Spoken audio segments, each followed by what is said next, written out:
Hi everyone, in front of me I've got DOOGEE Fire 7 and let me share with you how to check the IMEI number of this device. So I'd like to show you two different ways. The first one requires entering the secret code. So let's open the phone or the dialer, as it is the place where we can enter all of those codes. Let's tap on the keypad and enter the code, which is *#06#.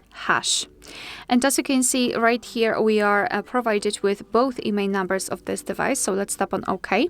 And now another way through the settings, which will be useful if, for example, you forgot about the secret code, or for some reason it won't work. So let's open the settings. Right here we have to scroll all the way down and find About Phone. And right here, let's go to the status. And as you can see right there, we've got both IMEI numbers for both SIM slots. They should be in this device details section. Alright, so that will be all. Thank you so much for watching. Please hit the subscribe button and leave the thumbs up.